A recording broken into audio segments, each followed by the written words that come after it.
Hello everybody, Steve Griffiths, developer of the MTPredictor software program. In today's video I'd like to look at how the US E-minis unfolded yesterday, which was Wednesday the 7th of September. Particularly as I was looking at how the trade setups fitted in with the larger degree trend in our training webinar yesterday. So it's a good video to use to follow up on what I was saying live in our training webinar. So let's have a quick look through on the markets yesterday. This is a 3-minute chart of the ES, the E-mini. We had a blue STF, so we're only looking for buy setups, not sell setups, so we would not be considering this DP sell. There were no trades yesterday on the ES. Very quiet day. The YM I want to come back to in a minute, because that's what I want to have a look at in detail. The NQ, 3-minute. The only trade set up was a sell, but this was against a blue STF, so therefore we would not be considering it. And the Russell Index, we had two sells here against the blue STF. The only trade was a potential buy trade set up here towards the end of the day, so a small trade at the end of the day. But the market I would like to look at is the YM. Now the YM, here we are. There was a TS2 buy setup early in the day. This was on a blue STF, so I said at the time, because the STF was blue, standard traders could consider this trade setup. If we put the analysis on, very easy indeed, you can see that the market did go up to the first target, which was reached here. STF was weak at that point, therefore the trade came out at the profit target for a very nice 4.9R. That's almost 5R. If we can say 5R for easy maths, that would be appreciated, but plus 4.9R profit. We also noticed that we had a TS3 buy setup here, again on a blue STF. Remember, we're not looking at sell setups because the STF is blue. So this buy setup gave the more advanced traders among you to pyramid, in other words, add to your existing long trade to have more lots open, in other words a second trade open.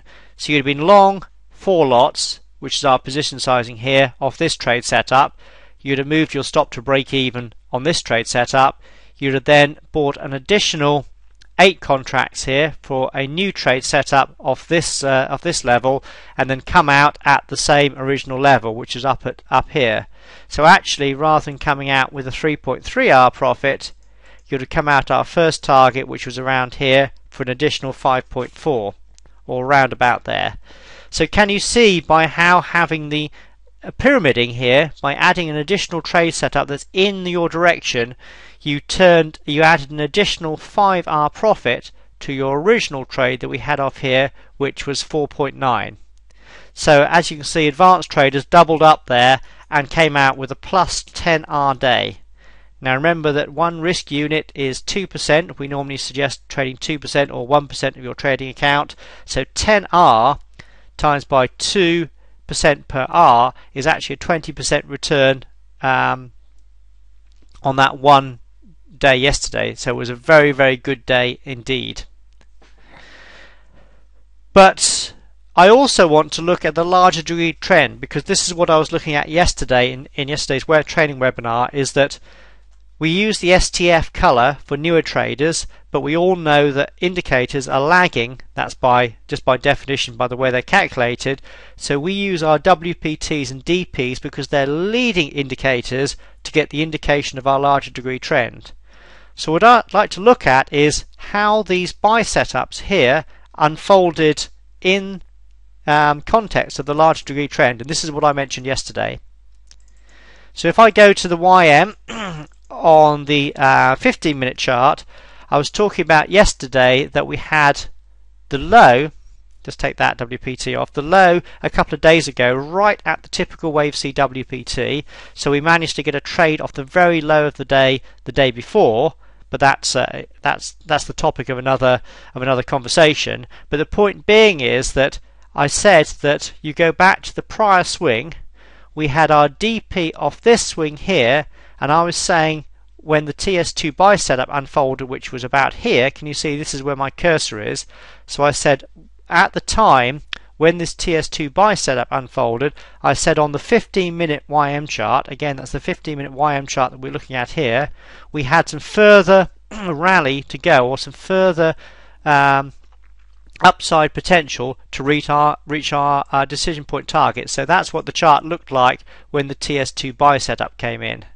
So when it came in, I said that because we hadn't reached this DP target, the larger degree trend was up, therefore the 3-minute buy setups were good ones to take. So this was a good example to follow up on, particularly as I was talking about this in our live training webinar yesterday.